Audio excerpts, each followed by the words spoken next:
محسن انسانیت رسول اللہ صلی اللہ علیہ وسلم کی سیرت کا کچھ خلاصہ یعنی کہ ہم شروع کرنے لگے ہیں۔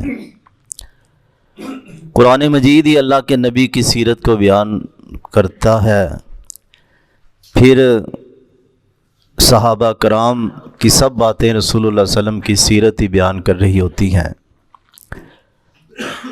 تو 1400 سال سے قسمت والوں نے رسول اللہ صلی اللہ علیہ وسلم کی سیرت کو بیان کیا، لکھا کتابوں میں۔ اوروں کے پاس تو اور بہت ہیں، ہمارے پاس تو رسول اللہ صلی اللہ علیہ وسلم کے علاوہ کوئی نہیں۔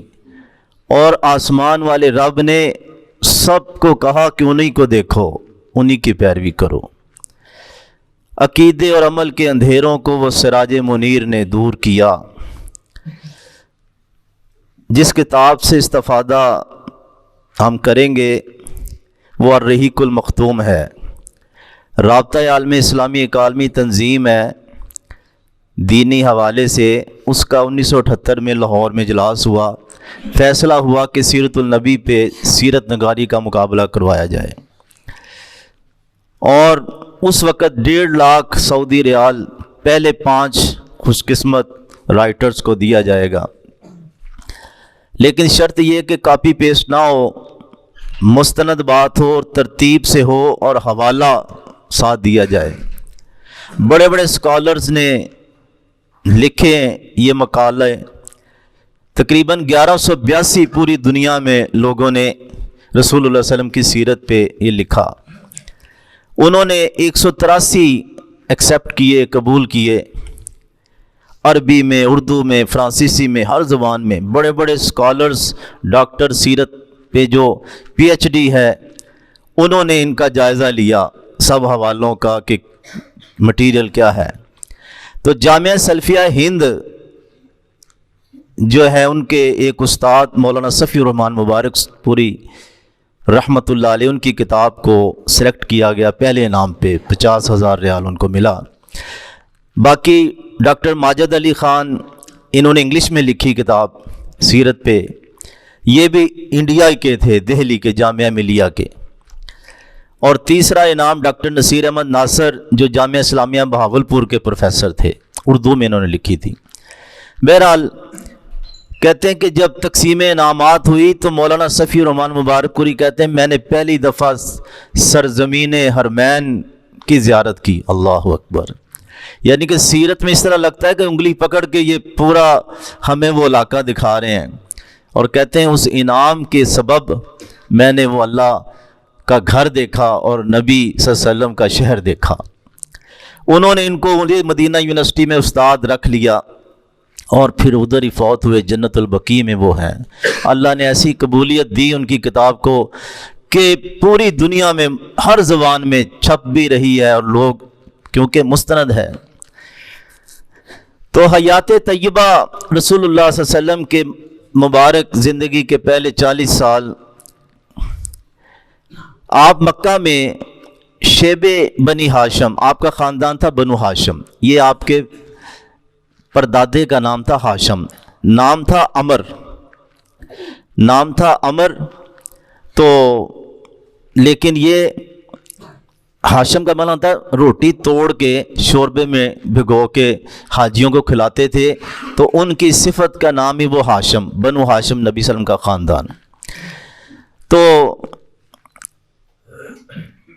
ان کے دادا تھے رسول اللہ صلی اللہ علیہ وسلم کے عبد المطلب۔ ان کی زندگی میں نا 2 واقعے بڑے اہم ہو گئے۔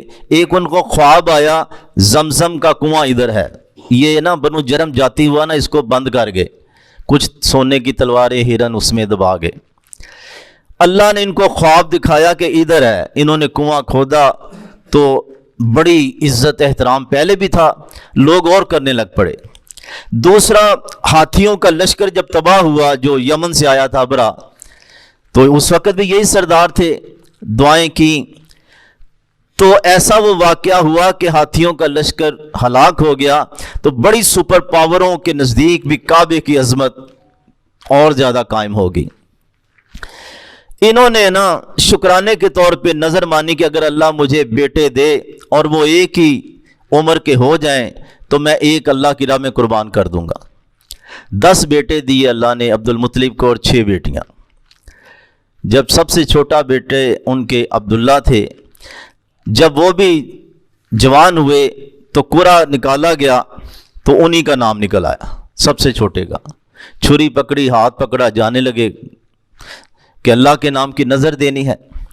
تو ننہال والے رکاوٹ بن گئے کہ نہیں یہ کیا ہو کہ اس کو کیوں آپ نے نان کے کہا۔ پھر میں نے منت مانی، کیا کروں؟ کہا چلو کسی عرافہ کے پاس جاتے ہیں، وہ حساب لگائے کہ ہم کس طرح نکل سکتے ہیں۔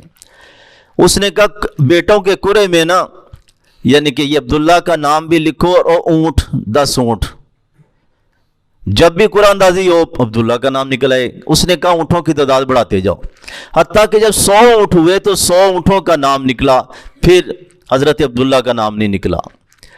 تو پھر 100 اونٹ اس نے حضرت عبداللہ کی طرف سے قربان کیے، نظر کیے۔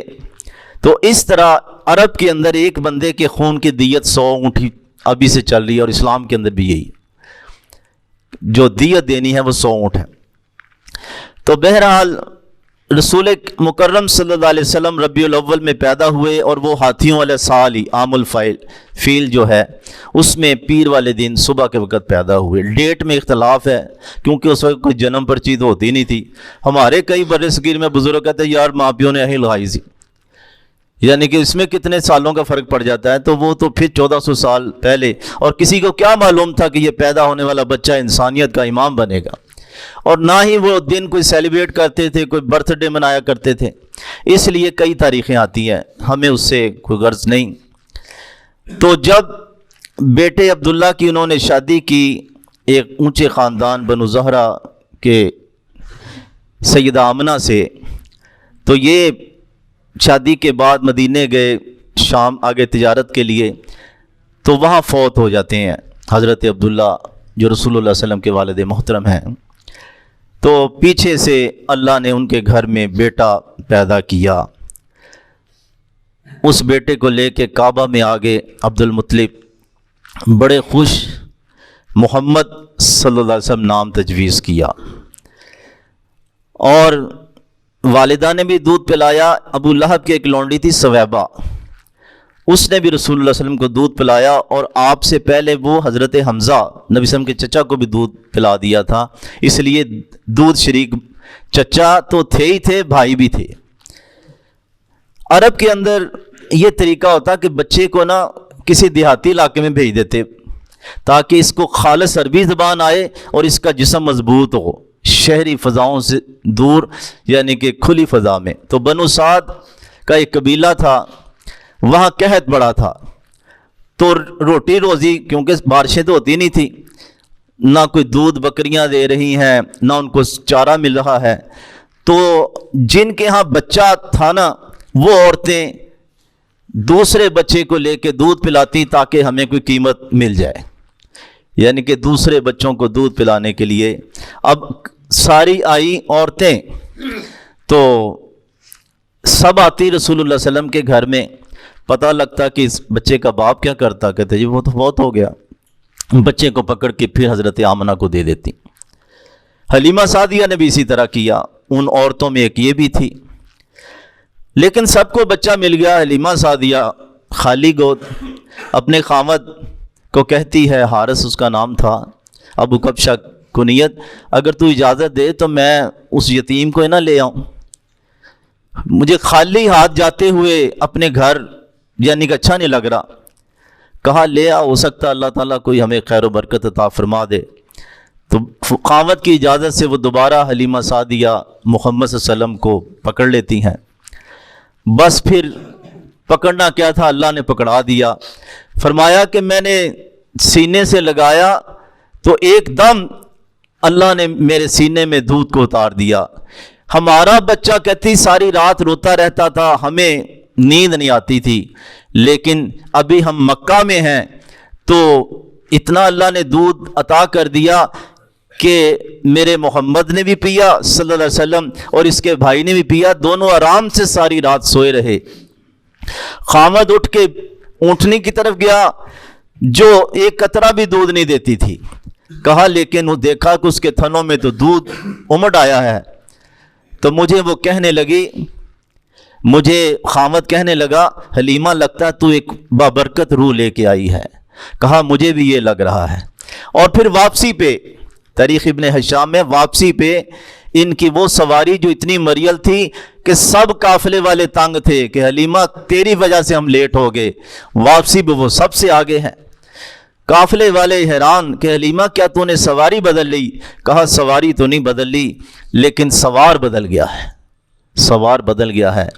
اور پھر اپنے جب علاقے میں گئے، کہا جانور لوگ اپنی بکریوں کو چرانے کے لیے باہر بھیجتے، سب کے جانور بھوکے، ان کی کھوکھیں اندر واپس آتی، میری بکریاں پیٹ ان کے بھرے ہوتے، لوگ اپنے نوکروں کو چرواہوں کو ڈانٹتے کہ تم بھی ادھر ہی چراؤ نا جہاں حلیمہ کی بکریاں چرتی ہیں۔ انہیں کیا معلوم یہ تو آسمانی طور پہ خیر و برکت نازل ہو رہی تھی۔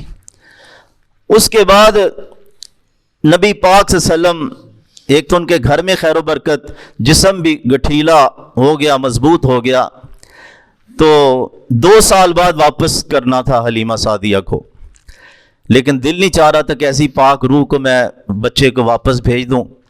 اتفاق سے مکہ کے اندر ایک وبا پھیلی ہوئی تھی بخار کی، حلیمہ سعدیہ کو مل گیا سبب کہ نہیں بچے کو ابھی رہنے دو میرے پاس ہی، کیونکہ ادھر بخار کی وبا ہے۔ کہا ٹھیک ہے۔ 4 سال کی عمر تھی رسول اللہ صلی اللہ علیہ وسلم کی، تو ایک واقعہ ہو گیا، چھوٹے بچے دوڑتے ہوئے اماں اماں بھائی محمد کو کسی نے قتل کر دیا صلی اللہ علیہ وسلم۔ ہوا کیا کہ جبریل علیہ السلام آئے اور آپ کا سینہ مبارک چاک کر کے دل کو دھو دیا، شک کے صدر یعنی کہ، اور پھر سی دیا۔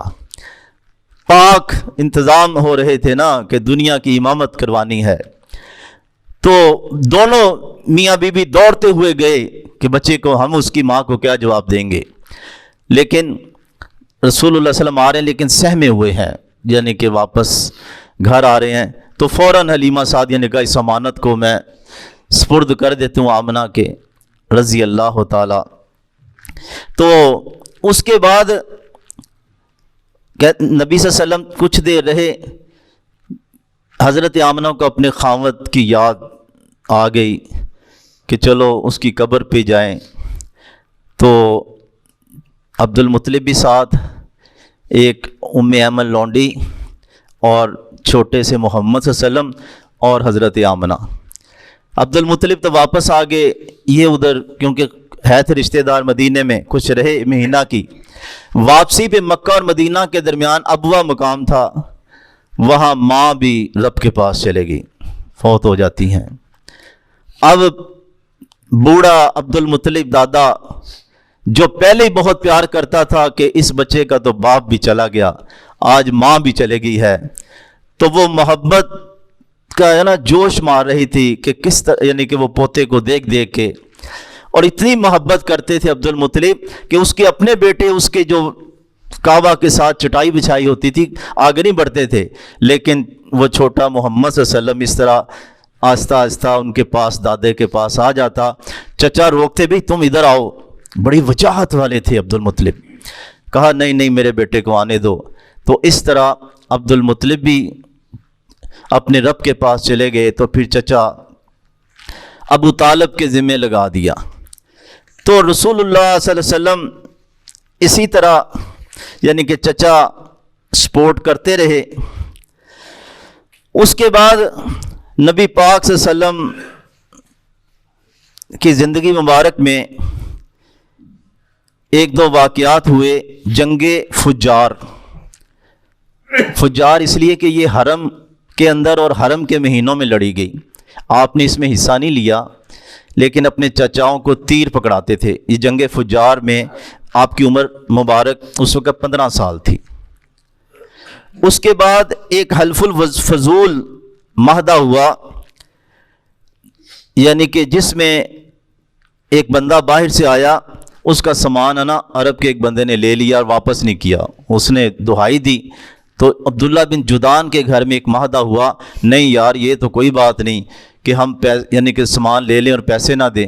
تو اس معاہدے میں رسول کریم صلی اللہ علیہ وسلم خود اس میں شامل تھے۔ تو آپ نے شروع میں بچپنے میں بکریاں لوگوں کی چرائیں۔ 25 سال کی عمر میں یعنی کہ آپ نے مزاربت کے اصول پر سیدہ خدیجہ رضی اللہ تعالیٰ عنہ کے مال کو لے کے گئے، کیونکہ آپ کی شہرت بڑی شاندار تھی، نیک پاک سیرت، ایماندار۔ غلام میسرہ بھی ساتھ تھا، تو اس نے آ کے حضرت خدیجہ کو ایک تو پروفٹ بڑھایا، آپ کی امانت دیانت لین دین بتایا۔ حضرت خدیجہ بیوہ عورت تھی اور بڑے رشتے آ رہے تھے، کیونکہ سردار تھی، مالدار تھی، لیکن وہ ریجیکٹ کر دیتی تھی۔ لیکن جب یہ آپ کے اوصاف معلوم ہوئے، غلام نے بھی بتائے، تو پھر انہوں نے اپنی سہیلی نفیسہ کو اس رشتے کے لیے بات چلانے کے لیے کہا۔ تو ان کے چچا اور رسول اللہ صلی اللہ علیہ وسلم کے چچاؤں نے آپس میں مل کے یہ آپ کا رشتہ حضرت خدیجہ کے ساتھ طے کر دیا۔ 20 اونٹ حق مہر دیے آپ نے، اور یہ پہلی خاتون تھی کہ ان کی عمر 40 سال، رسول اللہ صلی اللہ علیہ وسلم کی 25 سال۔ آپ نے ان کی وفات تک کوئی اور نکاح نہیں کیا، اور آپ کی ساری اولاد حضرت خدیجہ رضی اللہ تعالیٰ عنہ سے تھی، سوائے وہ ابراہیم جو حضرت ماریہ کے وطن سے تھے۔ 35 سال آپ کی عمر ہوتی ہے تو کعبہ سیلاب کی وجہ سے عمارت گر جاتی ہے، تو آپ اس کی تعمیر میں حصہ لیتے ہیں۔ مشرکوں نے کہا حلال کی کمائی لگانی ہے، وہ ان کی تھوڑی ہوگی، اور پھر اس میں ایک جھگڑا پڑ گیا کہ حجر اسود کون نصب کرے گا، سب سردار کی یہ خواہش تھی۔ اس وقت رسول اللہ صلی اللہ علیہ وسلم کے بارے میں یہی کہا جو پہلے آئے گا وہ فیصلہ کرے گا۔ آپ تشریف لائے، اتفاق سے آپ نے بڑا زبردست فیصلہ کیا، چادر اپنی بچھائی، حجر اسود کو اوپر رکھا، کہا سارے سردار ہی کونے پکڑ لیں، ادھر جا کے آپ نے نصب کر دیا۔ تو یہ 35 سال کی عمر تھی۔ اس کے بعد آپ کو خواب اللہ نے ایسے دکھائے، رات کو دن کی روشنی میں وہ پورے ہوتے۔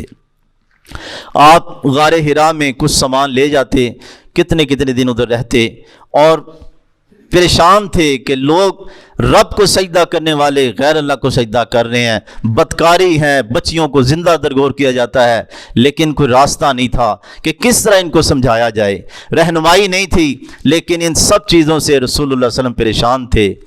آخر کار وہ فرشتہ آیا، انشاءاللہ کل اس کا بیان ہوگا۔ اللہ سمجھنے عمل کی توفیق عطا فرمائے۔